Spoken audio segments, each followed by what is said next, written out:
Bonjour à tous, bienvenue dans ce nouveau webinaire organisé par lepetitjournal.com, le journal des Français à l'étranger, votre journal de référence, votre quotidien en ligne. On est ravis de vous retrouver. Vous êtes nombreux aujourd'hui à vous être inscrits pour assister à ce webinaire sur le thème Rejoindre HEC Montréal, une école innovante, inclusive et multiculturelle. Nous avons avec nous deux personnes d'HEC Montréal, deux expertes qui seront là pour répondre à toutes vos questions. Catherine Turban, qui est responsable du recrutement et de la promotion des programmes et des partenariats au sein du bureau de représentation de HEC Montréal à Paris. Donc, bonjour Catherine, tu es à Paris. Bonjour, bonsoir tout le monde. Bonsoir. Et Karine, qui est maître d'enseignement en management et coordonnatrice de l'année préparatoire à HEC Montréal, qui elle est basée à Montréal. C'est bien ça, Karine?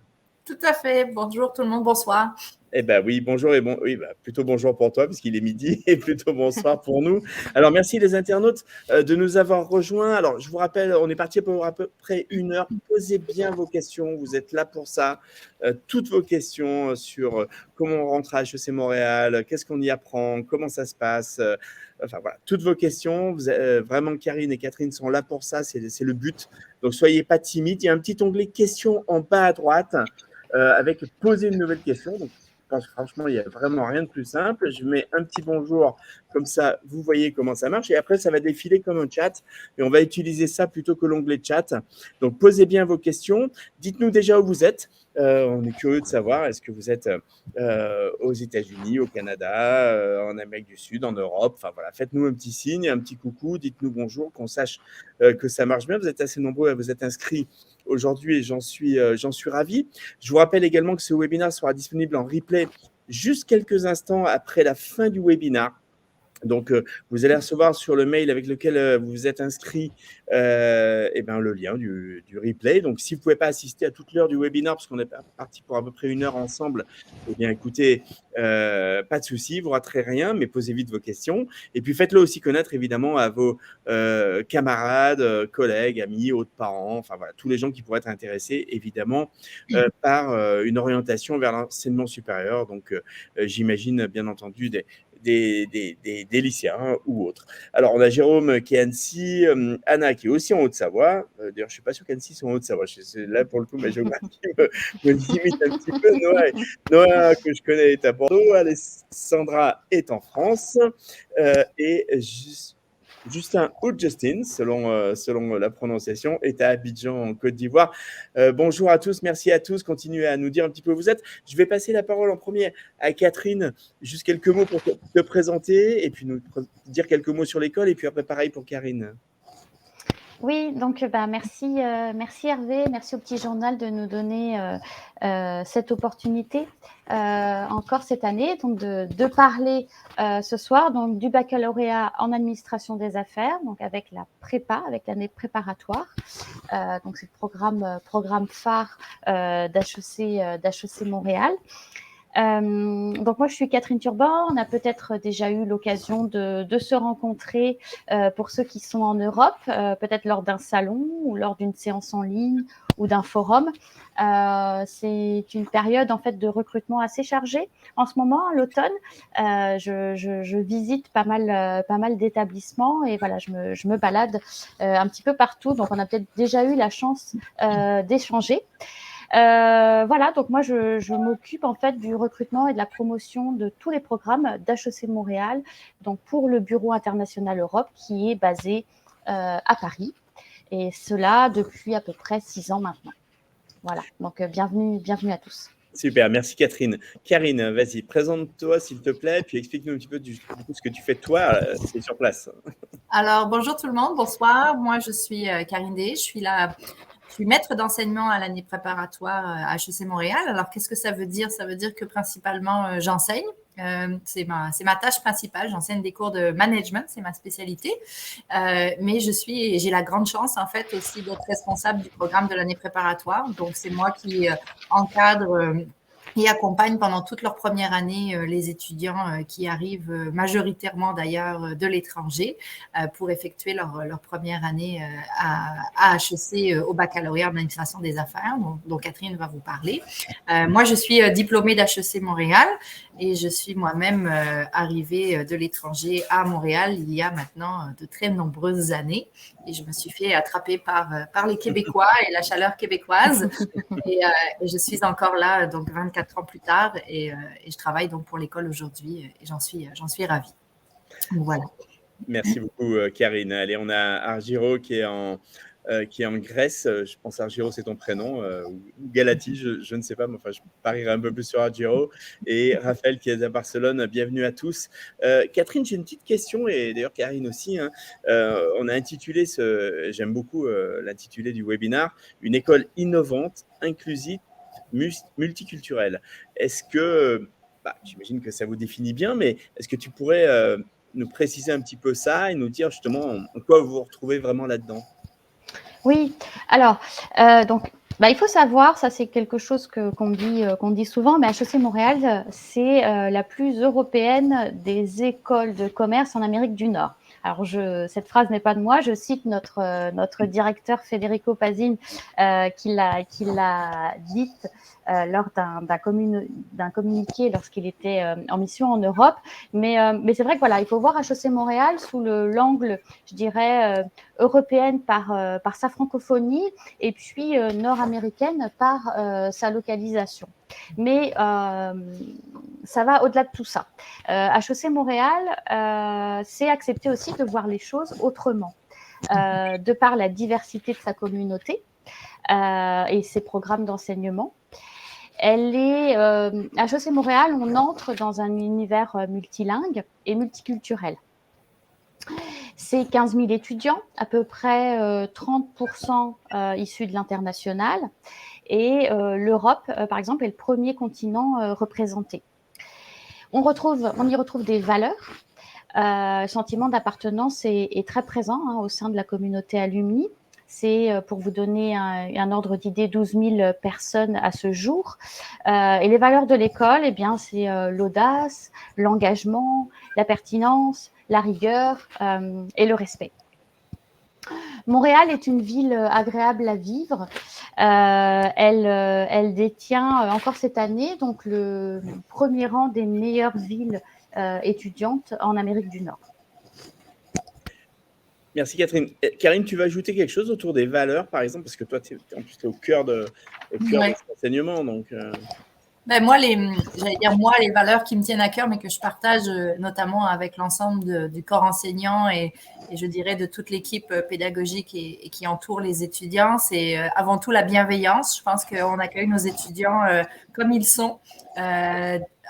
Peu importe d'où ils viennent et avec le bagage avec lequel ils arrivent, et on essaye vraiment de les accompagner et de les amener et de les préparer à leur programme au baccalauréat. Donc chacun arrive avec ses expériences ou pas d'expérience, ça dépend en fait, c'est très varié. Il y a des gens qui ont déjà fait le tour du monde parmi nos étudiants et d'autres qui quittent pour la première fois le foyer familial.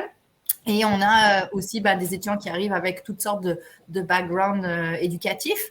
Donc, Catherine va vous parler, j'imagine, un peu plus tard sur les conditions, mais ça nous donne une belle diversité culturelle qu'on exploite, j'allais dire, qu'on essaie de vraiment mettre en avant dans les salles de classe. Et puis c'est ça. Donc, c'est la bienveillance, l'accompagnement. Et puis, comme Catherine l'a dit, quand même, la rigueur et les exigences. C'est un programme rigoureux, qui demande de l'implication, qui demande de l'engagement, mais peut-être une implication et de l'engagement un peu différent de ce qu'un étudiant qui arrive d'une école secondaire, qui arrive d'un lycée, a peut-être l'habitude de faire. Donc, d'où ce que disait Catherine tout à l'heure dans la différence. Je pense qu'on a une pédagogie, une approche qui est très particulière et qu'on met beaucoup en avant et qui est très appréciée, qui est très recherchée de nos étudiants. Et donc, on les bouscule un petit peu, mais on les bouscule gentiment et on les accompagne dans ce grand changement. Parce que pour moi, choisir de venir à 17, 18 ans, parce que c'est souvent un peu l'âge des étudiants qui nous concernent au programme, de partir à l'étranger comme ça, c'est pas juste un choix d'études, c'est un choix de vie aussi, c'est un choix d'expérience, d'aventure. Donc, on en est tous conscients dans le programme, dans le corps enseignant, et on est là pour ça. Voilà. Bon, ben voilà, c'est pas étonnant qu'on aime bien travailler ensemble parce qu'il y a beaucoup de valeurs qu'on partage et notamment évidemment la bienveillance. On a Florence Kiamunic. Bonsoir Florence. J'ai une question, Catherine, aussi pour lancer un peu ce webinaire. C'est que j'aimerais bien que tu nous présentes ce que c'est un BAA ou un BAA, je ne sais pas comment on dit, mais c'est le bachelor en administration des affaires. Voilà, qu'est-ce que ça représente par rapport à nous, je dirais, qui avons l'habitude de notre système français, quel type d'études ça correspond, quel niveau, quel degré? Alors, donc oui, on parle de BAA, parce qu'on est au Québec, et ça s'appelle la terminologie, donc c'est le baccalauréat en administration des affaires. Donc ce soir, on se concentre, comme je l'ai dit au début, sur le baccalauréat en administration des affaires avec l'année préparatoire, puisque en fait c'est le programme qui s'adresse aux étudiants internationaux du premier cycle, qui terminent donc leur lycée. En soi, qu'est-ce que c'est le BA? C'est une formation pluridisciplinaire où, comme le disait, si je veux rebondir ce que disait Karine tout à l'heure, en gros, on essaye de former les étudiants à avoir, je dirais, un corps sain, un esprit sain, apprendre à mieux se connaître, à devenir plus autonome, à se préparer vraiment à devenir un dirigeant, un cadre, un leader, comme on dit au Québec, et faire face aux enjeux sociétaux actuels. Le programme, en fait, il se décline donc de la manière suivante: une année préparatoire et puis ensuite 3 années suivantes dans lesquelles l'étudiant va pouvoir choisir donc une maquette de cours, avoir l'opportunité de partir à l'international en programme d'échange, même peut-être pouvoir profiter de nos doubles diplômes, et puis en dernière année choisir une spécialité. Il y a 15 spécialités qui sont proposées.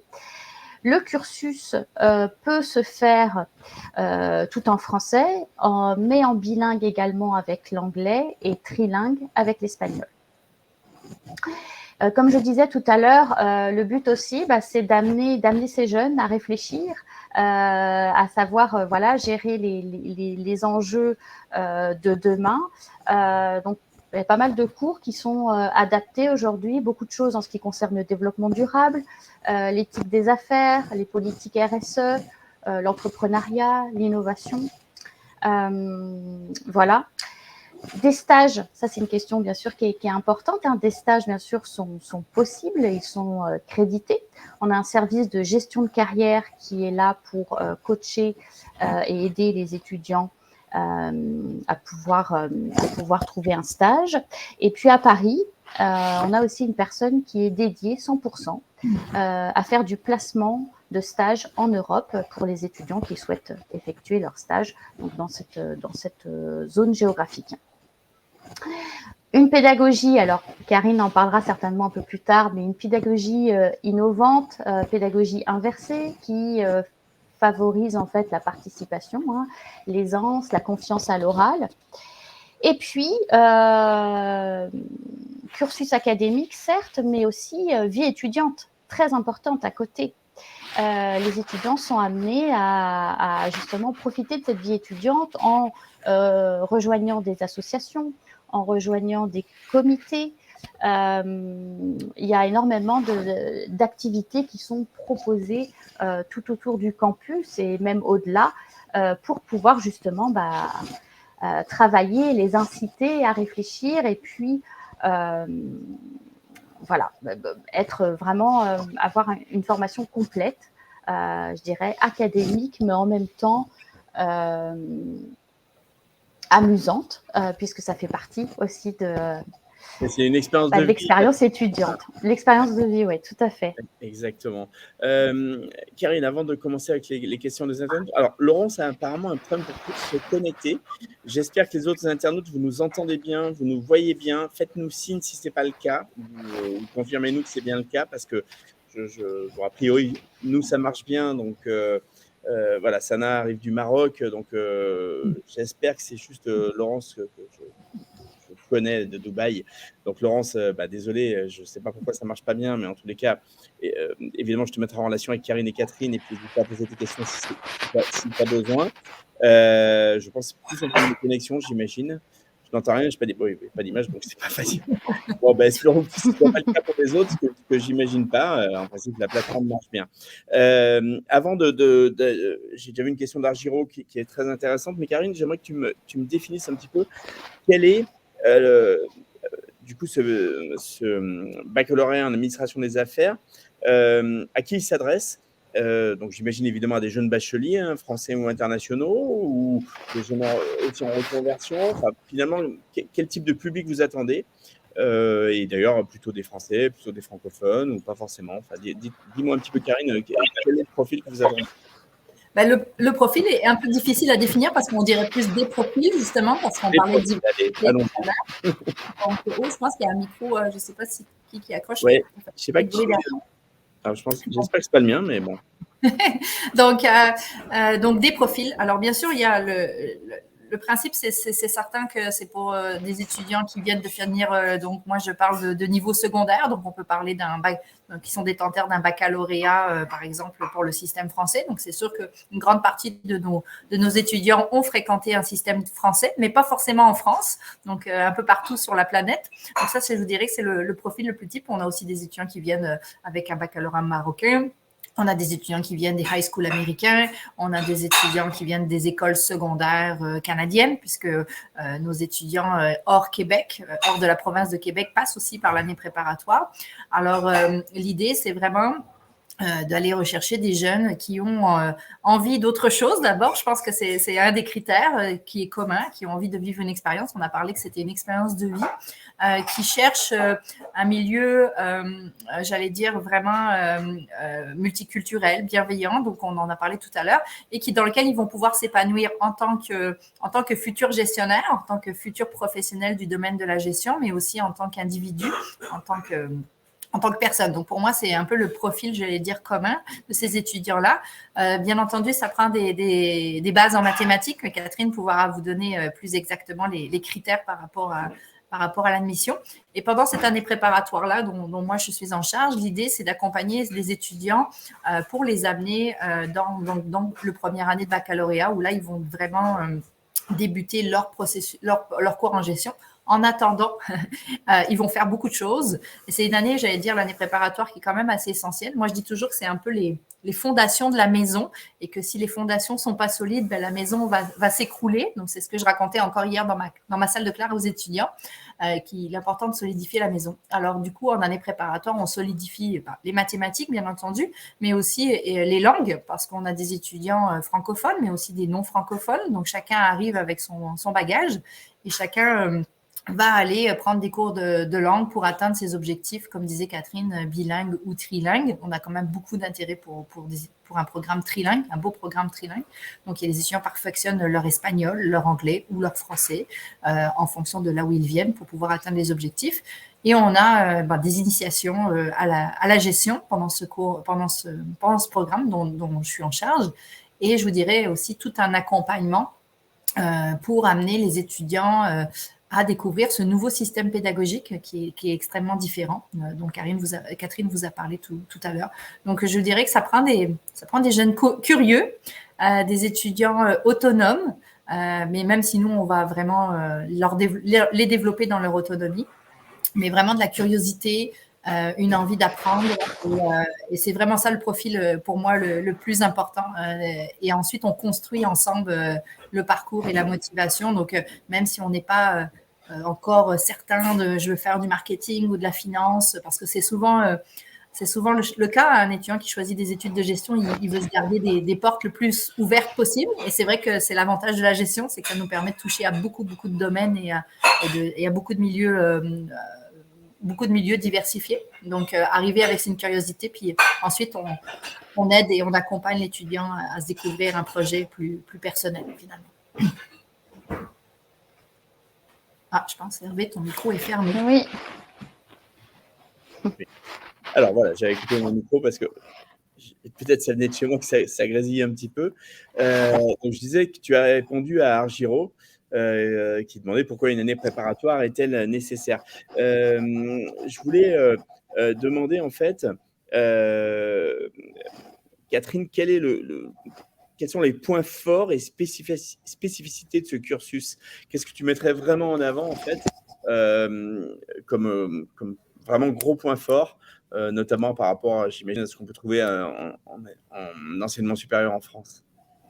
Alors, le point fort du programme, je dirais que c'est justement toutes les spécialités qui sont proposées, sachant que l'étudiant peut souvent aussi en choisir 2. Donc un programme, je dirais un programme riche à la carte avec voilà de nombreuses spécialités qui sont proposées. Et puis, comme je disais tout à l'heure, vraiment, je dirais que la politique de l'école, c'est vraiment de suivre les enjeux, les défis actuels liés aux problèmes de la société. Donc, on a un service de développement durable qui s'est beaucoup développé les dernières années, puisque moi, j'ai reçu énormément de demandes d'étudiants qui voulaient se former dans ce milieu-là. Il y a aussi une politique mise en place pour tout ce qui concerne l'équité, la diversité et l'inclusion. On parlait de justement ce public multiculturel qui existe à HEC Montréal. Donc, beaucoup aussi de prévention en ce qui concerne ce qu'on appelle au Québec les VAX, c'est-à-dire les violences à caractère sexuel également. Donc, je dirais, voilà, il y a le programme qui est donc pluridisciplinaire, comme je disais tout à l'heure.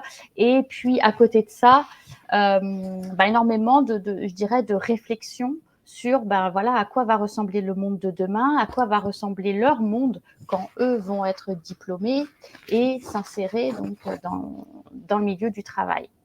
Après, bien sûr, ce qui ressort beaucoup, c'est la possibilité, voilà, de faire le programme en bilingue ou en trilingue. Ça, c'est une question que j'ai énormément. Et puis, la spécificité, c'est aussi, je dirais, un taux de placement qui est supérieur à 90% aujourd'hui et un service de gestion de carrière qui est disponible d'ailleurs à vie ensuite quand les étudiants sont diplômés et qui donc leur permet justement d'aller à la rencontre du milieu professionnel. L'international, bien sûr, qui est très important. On est un petit peu plus en une moyenne entre à peu près 150, à peu près 150, 155 partenaires, universités partenaires, où les étudiants peuvent effectuer un semestre d'échange. On a aussi une formule qu'on appelle une campus international, où là, les étudiants peuvent partir quelques semaines aller à la rencontre d'une entreprise, rencontrer un professionnel. Voilà, donc il y a vraiment différentes passerelles où l'étudiant peut vraiment construire son parcours comme il le souhaite, mais tout en étant accompagné, puisqu'à HEC Montréal, c'est aussi beaucoup de professeurs disponibles. Le tutoiement est quelque chose qui se fait très facilement. Voilà, il y a vraiment une relation de confiance, je dirais. Il y a vraiment pas de barrière justement entre le corps enseignant et les étudiants. Et ça, je dirais que ça vaut aussi très très cher. C'est très important quand on est jeune, quand on arrive du lycée, de pouvoir avoir cette proximité.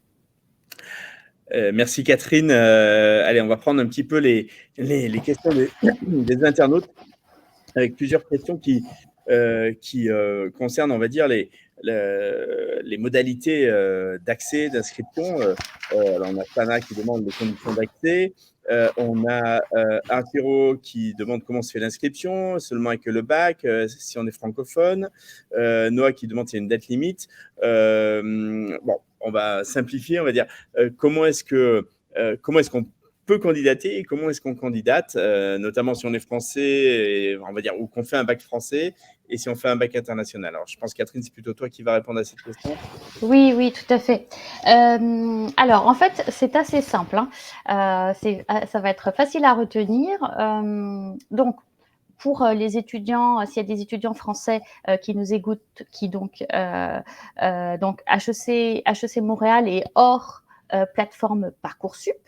Donc pour les étudiants qui souhaitent faire leurs vœux à partir du mois de janvier sur Parcoursup, vous n'allez pas trouver HEC Montréal puisque c'est une école internationale non française.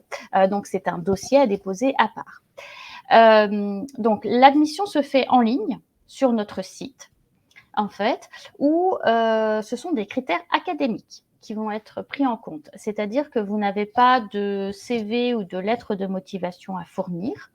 On va vous demander tous vos relevés notes de l'année de première et le premier relevé notes de la terminale. Tout ceci à déposer sur notre site avant le 15 février 2023, si voilà, vous êtes intéressé pour une rentrée en septembre. Voilà, donc c'est assez simple en soi. On n'exige pas un test de langue. Vous êtes, donc le parcours, comme je l'ai dit, peut se faire en bilingue ou en trilingue, mais justement, vous bénéficiez de cette année de prépa pour être testé en langue. Donc, on n'exige pas, nous, un TOEIC, un TOEFL, enfin voilà, les tests de langue pour le niveau d'anglais. Quoi vous dire d'autre? Alors, quels sont les critères?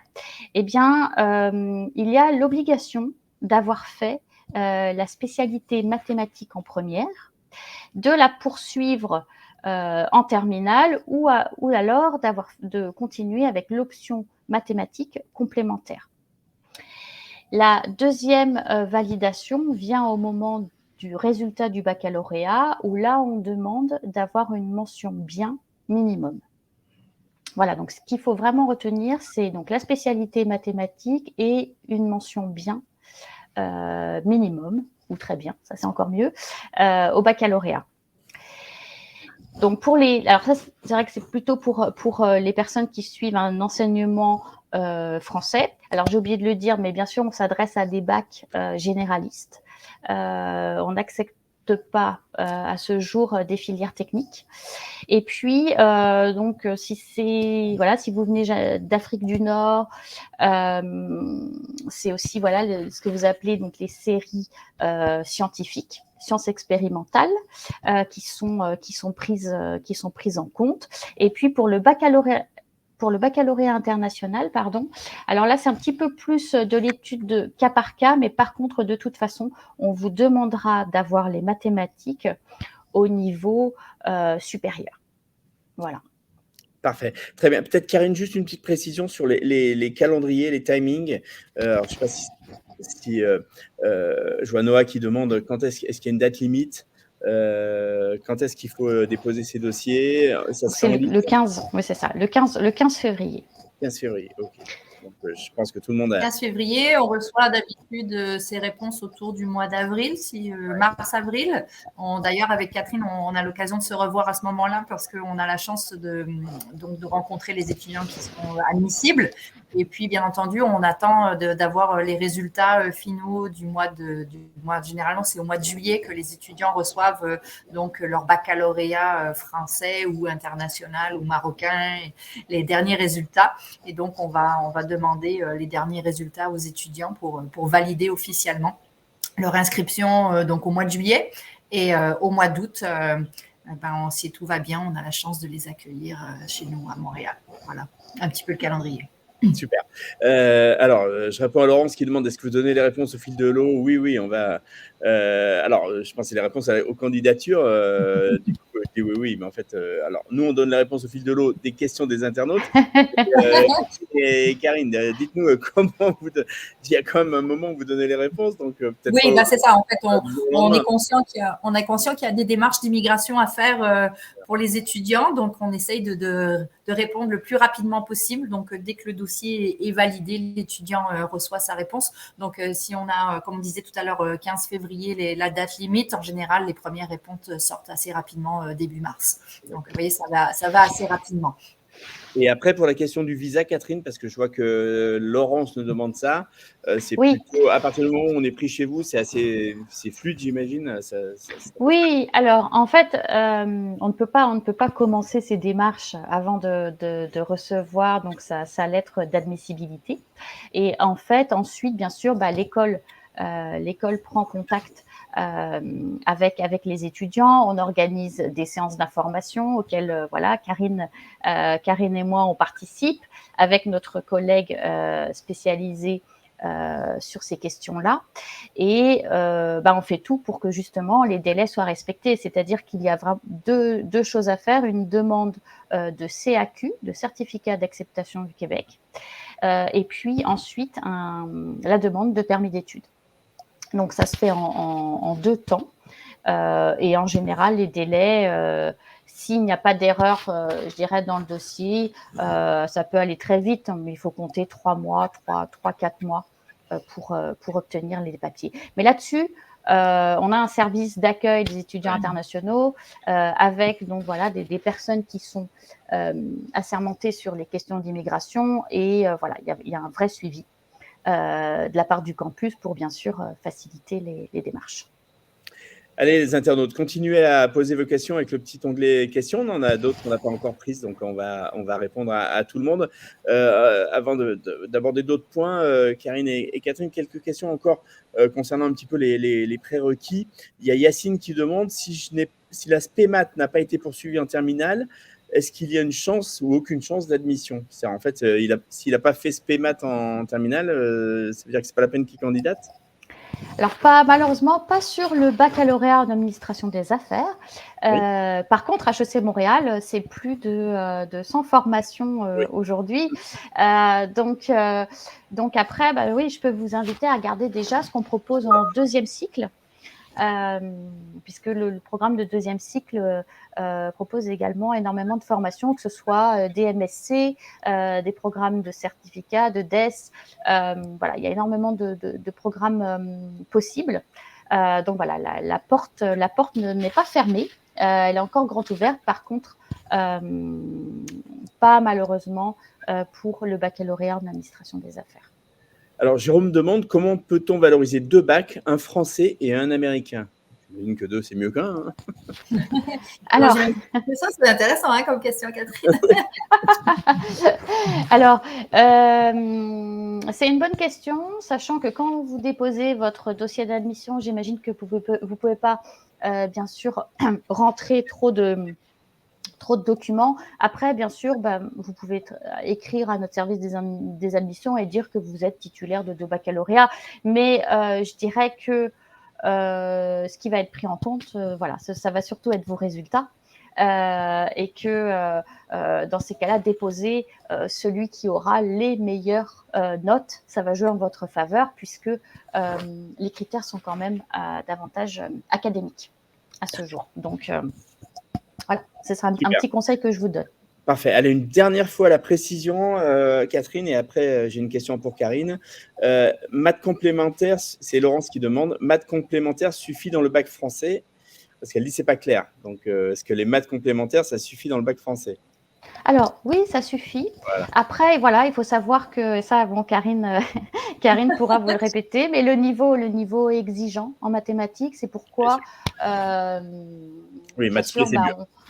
Maths P, c'est mieux. Mais bien sûr, maths complémentaire sera bien sûr tout à fait… Oui, on a des étudiants en maths experts, en maths régulières et puis finalement maths complémentaires. Moins d'étudiants en maths complémentaires, mais c'est sûr des étudiants qui arrivent avec un bagage différent. Puis comme je le disais tout à l'heure, notre approche, c'est de les accompagner puis de les amener un petit peu plus loin. Donc ils vont peut-être travailler un petit peu plus fort leurs mathématiques que les autres, mais ils auront d'autres belles qualités pour les autres cours. Donc chacun, comme je disais tout à l'heure, chacun arrive avec ses forces et ses défis, puis on travaille ensemble. Super, merci. Karine, justement, j'ai une question. Je voudrais comprendre bien quel est ton rôle en tant que référente pour l'année de prépa. qu'est-ce que ça veut dire, en fait, référente pour ces jeunes étudiants? À quel âge ils arrivent? Même les plus jeunes, j'imagine qu'ils viennent du monde entier. Comment, un petit peu tu organises, comment vous organisez ça et quel est ton rôle à toi pour bien les intégrer?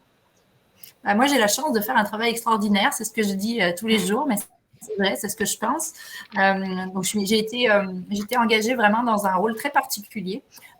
L'école a conscience que les jeunes qui arrivent, donc le plus jeune, je pense, à 16 ans cette année au sein de ma promo, mon plus âgé à 24 ans. Donc, quand on parlait de diversité de parcours, ben voilà, on a ici dans les âges, simplement. Donc, on est conscient qu'un jeune qui arrive à 16, 17, 18 ans de l'international, qui quitte sa famille, ses amis, son environnement naturel, quand il arrive à Montréal, va avoir besoin d'accompagnement, autant dans la salle de classe qu'à l'extérieur de la salle de classe. Et mon travail, en fait, c'est de m'assurer du bien-être de l'étudiant et de l'accompagner, en fait, dans ce processus d'adaptation. Et comme je le disais, vraiment, autant en salle de classe qu'à l'extérieur. Parce que pour nous, c'est interrelié. Ce qui va se passer à l'extérieur de la classe, sa gestion de son autonomie, l'acquisition de ses repères dans ce nouvel environnement-là, va avoir forcément un impact sur son dossier académique, sur son résultat, sur sa capacité de se concentrer sur ce qui va se passer en classe. Donc, on m'a confié cette belle responsabilité de mettre en place tout un programme d'accompagnement.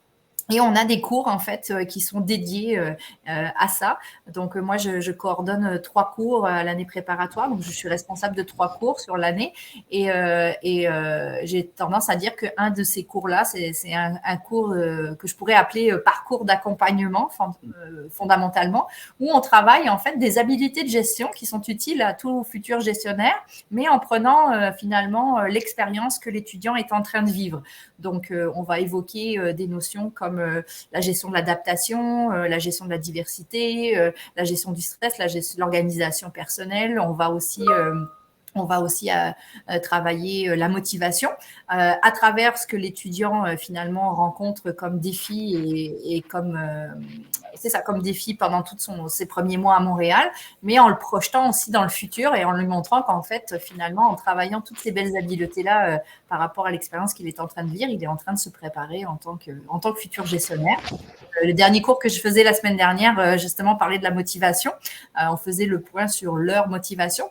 Et la première question que je leur pose, c'est pourquoi tu es venu à HEC Montréal? Quelle est cette drôle d'idée qui t'a poussé dans la tête de prendre un billet d'avion et de venir à 6000 km? Qu'est-ce qui t'a poussé? Qu'est-ce qui t'a donné cette belle énergie-là? Et puis de travailler à partir de cette motivation première-là pour se construire un projet vraiment personnel qui va avoir des hauts et des bas, parce que partir à l'international, c'est aussi des moments de doute, c'est parfois des moments de grande solitude, et on en est tous conscients dans le corps enseignant, donc on la prend en considération, et on accompagne l'étudiant dans tout ce processus-là, et on lui montre, en fait, et on l'aide à développer des compétences pour qu'il puisse faire face à cette adaptation-là.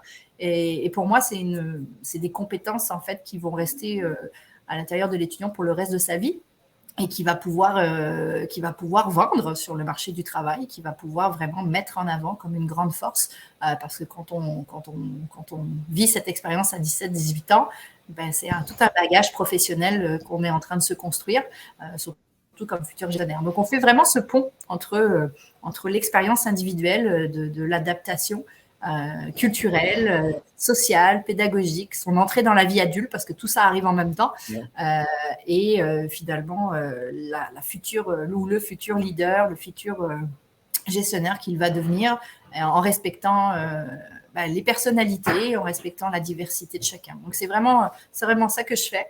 Donc je coordonne l'équipe pédagogique qui va encadrer ces étudiants-là. J'ai aussi une vingtaine d'étudiants bénévoles qui travaillent avec moi et qui vont être là pour conseiller, donner des petits conseils un petit peu plus particuliers aux étudiants qui vont partager un peu leurs expériences. Et on a un très, très beau programme de mentorat, c'est-à-dire que chaque étudiant qui s'inscrit dans le programme est jumelé automatiquement avec un étudiant plus âgé qui va l'accompagner dans la gestion de son adaptation personnelle, culturelle et académique. Donc, j'ai la chance de coordonner tout ça. Donc, voilà, ça, c'est une petite partie de mon travail. Je pourrais en parler pendant des heures parce que, d'ailleurs, comme je vous le dis, je me sens très privilégiée d'accompagner ces jeunes-là parce que je les accueille avec des beaux rêves, des beaux projets et je les vois peu à pas grandir là-dedans et devenir des adultes. Donc pour moi, c'est vraiment un privilège finalement. Magnifique, Karine. Merci beaucoup pour ton témoignage. Catherine, on a une question d'Argiro qui demande, cette école offre-t-elle des études post-universitaires? Alors, j'imagine ce baccalauréat, hein, c'est 4 ans. Et je dirais quels sont les débouchés au-delà pour ce billet. J'imagine que vous avez déjà des chiffres, vous avez un petit peu des orientations. Est-ce que déjà je peux poursuivre à HEC Montréal? Est-ce que je peux aller dans une autre université? Est-ce que je vais travailler? Est-ce que tu peux nous en dire un petit peu plus? Oui, alors donc comme je disais en début de session, c'est vrai que c'est une formation pluridisciplinaire. Donc c'est tout à fait possible de travailler suite à l'obtention du BAA. D'ailleurs, souvent, les étudiants québécois travaillent de suite parce que je dirais qu'on est moins dans une logique comme c'est le cas en Europe suite à la réforme licence, master, doctorat, où après un programme de bachelor, souvent les étudiants européens ont la volonté de vouloir continuer tout de suite, de ne pas prendre de pause et de continuer vers un master.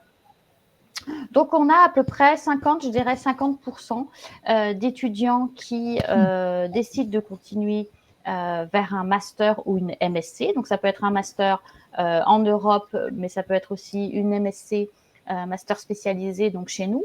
On propose aujourd'hui à peu près 27 spécialisations. Les étudiants, si l'étudiant ne veut pas poursuivre tout de suite, il peut bien sûr tout de suite s'insérer dans le milieu professionnel. On a, comme je disais, voilà, le service de gestion de carrière qui aide bien sûr les étudiants à travailler. Il faut savoir que si l'étudiant a aussi un projet d'expatriation, souhaite est tombé amoureux du Québec dans tous les sens du terme et souhaite rester plus longtemps, il peut bénéficier aussi au niveau de l'immigration de ce qu'on appelle le programme du PEC pour pouvoir avoir un statut de résident beaucoup plus rapide et beaucoup plus facilement. Voilà un petit peu donc la réflexion. Donc, il est possible de travailler, mais il est possible bien sûr de poursuivre ses études et pas seulement au Québec ou au Canada, ailleurs dans le monde également. Après, si j'en viens un petit peu aux débouchés, il faut savoir que on a beaucoup de jeunes qui sont plutôt dans le milieu de l'entrepreneuriat. De plus en plus ces dernières années. Je dirais qu'on retrouve bien sûr les profils finance, marketing qui sont un petit peu communs, je dirais, à pas mal d'écoles de commerce. Mais je dirais HEC Montréal, justement, c'est beaucoup, c'est la fibre entrepreneuriale. Donc, on a pas mal de jeunes start-upers, souvent, qui montent donc leur entreprise. On a aussi pas mal de nos alumni qui sont chassés directement, plutôt dans le milieu du conseil, dans le milieu du luxe aussi. Alors, je parle beaucoup de l'Europe puisque moi, voilà, c'est plutôt mon cadre là-dessus. Mais en tout cas, voilà, c'est des secteurs qui marchent quand même très bien.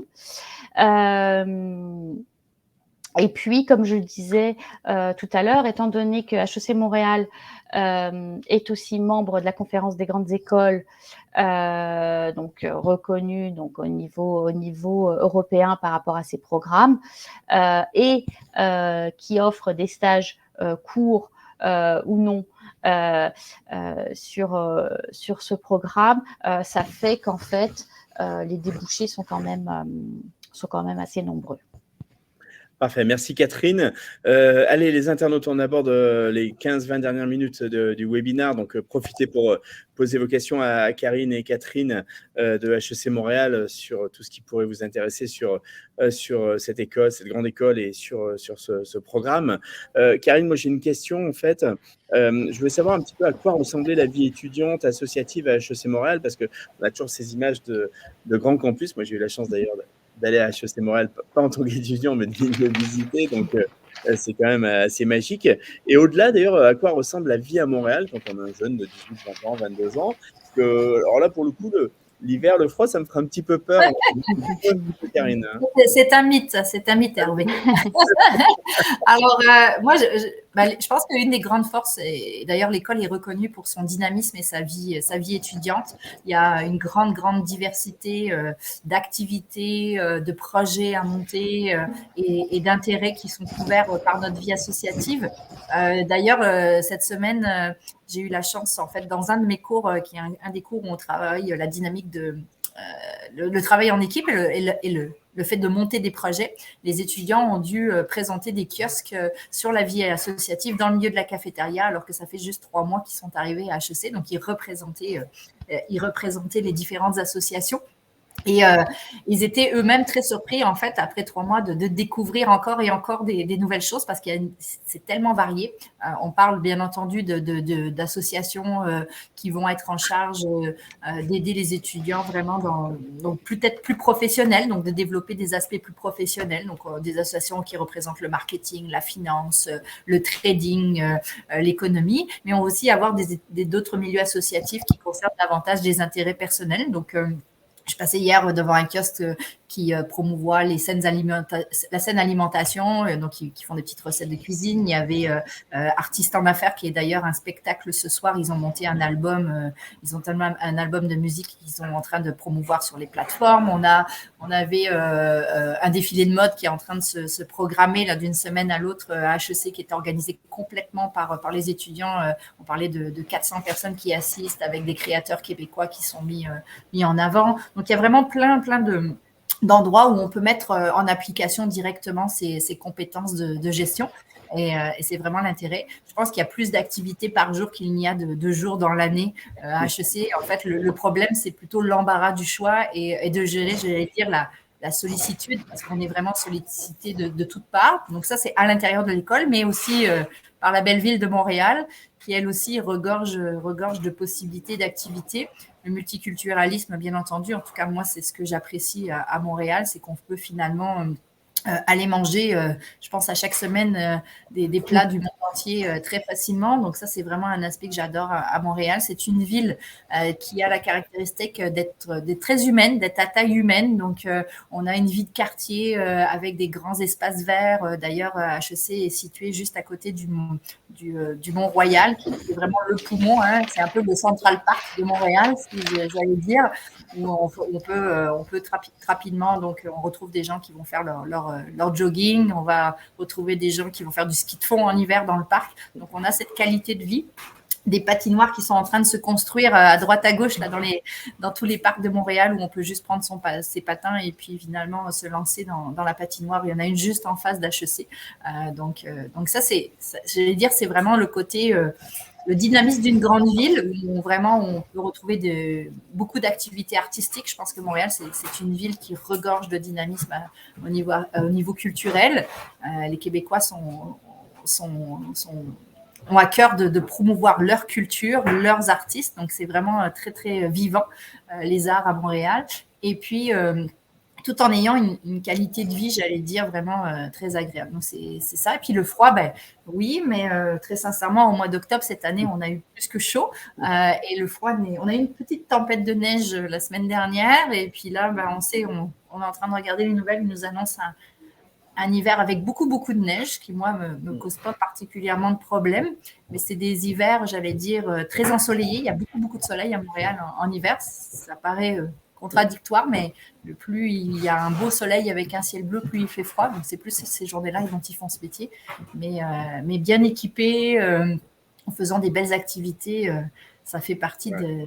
En fait, ça fait partie de la beauté du Québec, c'est d'avoir des 4 vraies saisons, en fait. Et on a cette... Si je me rappelle bien, Karine, on s'équipe en arrivant pour le froid. On ne s'équipe pas depuis la France, depuis le Maroc. C'est sur place qu'on va trouver, notamment en occasion. Et il y a une petite question d'Argiro qui rejoint un peu, enfin, ça c'est un petit détail, quoique c'est important, hein, qui demande quel est le coût de la vie à Montréal. Je pense que c'est moins cher qu'à Paris, par exemple. En fait, c'est toujours la même chose. Il y a des choses qui sont plus chères, il y a des choses qui sont moins chères. Une des choses qui, par exemple, reste abordable, ça reste quand même les loyers, même si ça a vraiment augmenté un peu partout sur la planète. Je pense que Montréal n'y a pas échappé. Mais Montréal reste quand même la ville la plus accessible au niveau locatif au Canada. Donc, les prix restent quand même abordables. Il y a des étudiants qui font de la colocation, donc beaucoup. Donc, ça permet de diminuer les coûts. Donc, il y a cette vie de groupe qui s'installe bien. Donc, je pense qu'au niveau locatif, au niveau des frais, au niveau appartement, par exemple, l'électricité est vraiment dérisoire chez nous. Il y a des frais comme ça qui sont vraiment intéressants. Et puis, de l'autre partie, il y a des choses qui coûtent plus cher, comme par exemple la télécommunication. Nos téléphones portables, moi, je rêve d'un forfait à 1 euro quand je vais en Europe et que je vois ça, je me dis waouh. Donc ça c'est des frais qui parfois surprennent, ou peut-être encore la nourriture, mais je pense que là aussi c'est une question d'adaptation, parce qu'on a tendance, quand on arrive à vouloir reproduire nos habitudes alimentaires, et bien entendu ça coûte toujours un petit peu plus cher. Donc il y a une petite phase d'adaptation pour apprendre à manger comme nous on mange ici, j'allais dire, finalement. Mais le coût de la vie reste, je pense, globalement plus abordable que dans bien des grandes villes à travers le monde qui offrent cette qualité de vie. Donc, c'est quand même un grand avantage. Super, Et merci.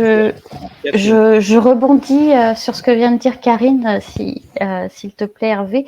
C'est que vous avez aussi la possibilité en tant qu'étudiant de travailler 20 heures par semaine. Même Catherine, donc, en fait, même plus aujourd'hui. Parce que même plus aujourd'hui, c'est vrai, ça a évolué. Ça a changé la semaine dernière. Voilà, donc c'est vrai qu'en plus, dans un contexte de pénurie des talents qui a pas épargné le Québec, Karine ne vous cachera pas que voilà, les étudiants n'ont pas de peine à trouver un petit job à côté, soit sur le campus aussi, puisque le campus a des besoins. HEC Montréal, c'est plus de 15 000 étudiants quand même, donc il y a des petits jobs qui sont proposés.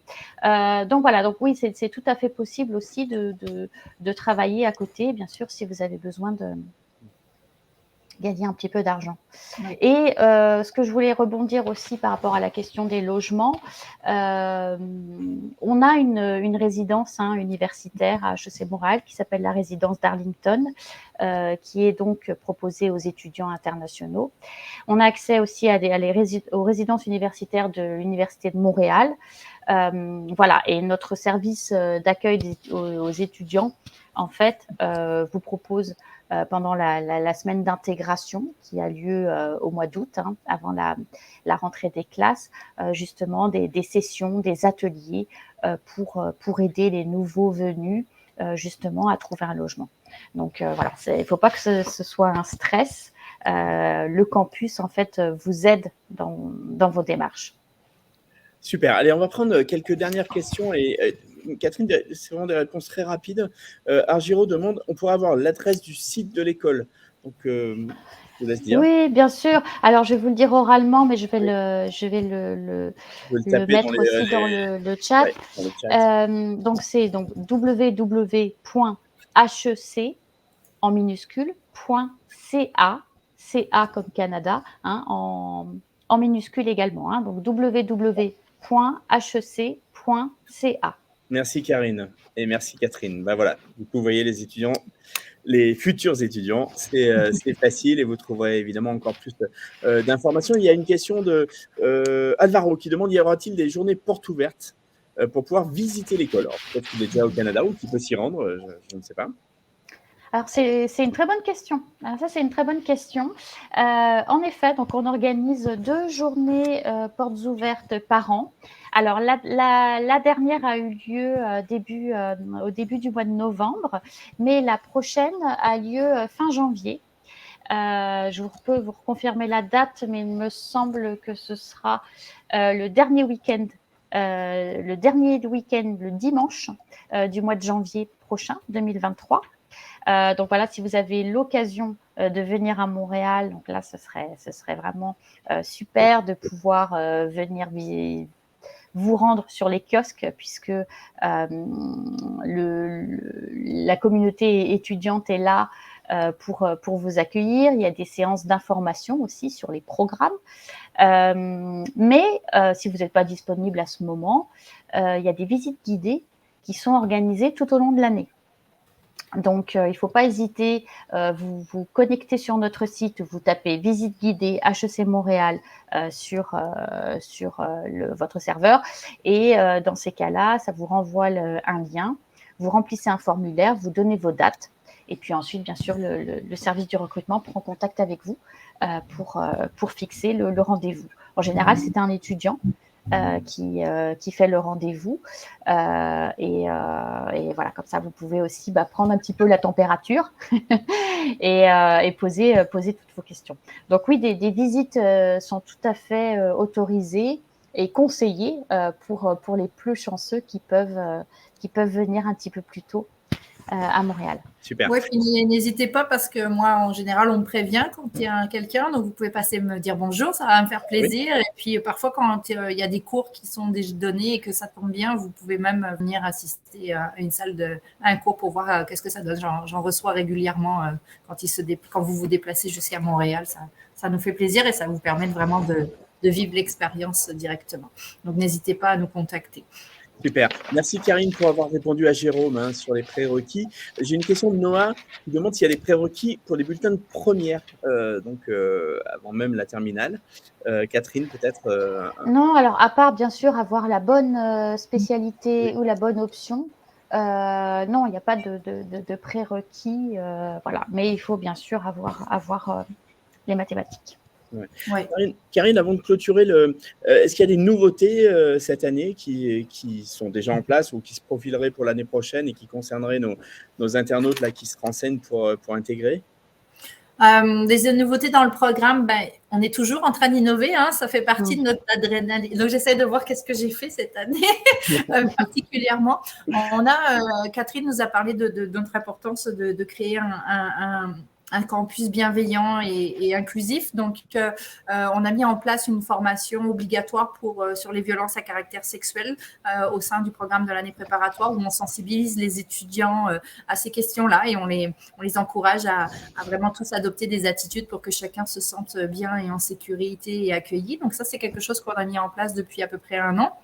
Là, je travaille sur un projet qui va commencer là en janvier où les étudiants de l'année préparatoire vont pouvoir aller assister à un cours de 3e année pour pouvoir se projeter un petit peu plus dans l'avenir. Catherine le disait tout à l'heure que c'est un peu plus tard qu'on choisit nos spécialisations. Puis parfois, en année préparatoire, on se pose des questions, on s'imagine un peu qu'est-ce que c'est exactement l'entrepreneuriat, le marketing et la finance. Donc, les étudiants qui s'inscriront dans ce cours vont pouvoir aller s'asseoir dans un cours de 3e année, voir concrètement ce que c'est.